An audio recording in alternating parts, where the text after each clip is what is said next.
Timnas Qatar U23 merasa malu kepada Timnas Indonesia U23 yang lolos sampai semifinal Piala Asia U23 2024. Media Qatar sampai komentar begini. Namun sebelum kita bahas lebih jauh, mohon klik subscribe channel ini agar kamu gak ketinggalan info menarik seputar Timnas Indonesia. Kalau sudah subscribe, mari kita lanjut.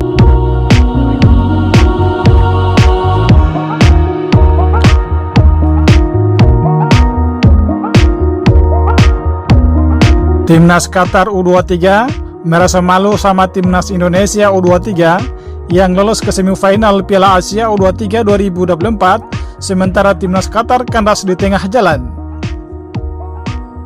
Salah satu media Qatar, Qatar Tribun, membahas tentang peluang Timnas Indonesia U23 asuhan Sintayong dalam Piala Asia U23 2024.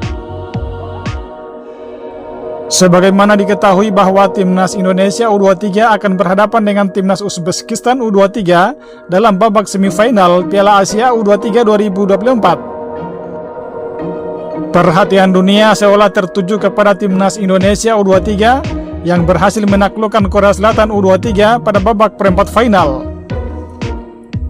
Padahal Korea Selatan U23 dikenal memiliki pemain berkualitas dan juga pernah menjadi juara Piala Asia U23.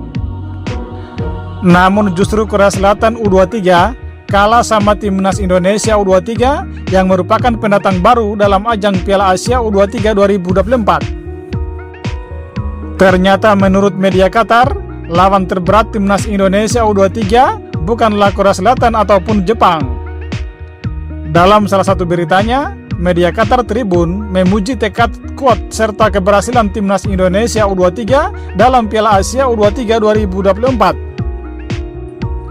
Timnas Indonesia U23 bertekad untuk memperluas keterlibatan mereka dalam kejuaraan tersebut, menciptakan lebih banyak sejarah ketika mereka menghadapi Uzbekistan di semifinal, tulis media Qatar Tribun seperti dilansir tv1news.com. Walaupun datang sebagai tim yang baru, pertama kali datang di Piala Asia U23, Timnas Indonesia U23 mampu tampil secara maksimal. Media Qatar sampai terkagum melihat perjuangan Timnas Indonesia U23 mulai dari fase grup mengalahkan Yordania dan Australia. Walaupun Timnas Qatar menang atas Timnas Indonesia U23 di fase grup, namun akhirnya Timnas Qatar kandas di tengah jalan. Bagaimana menurut kalian?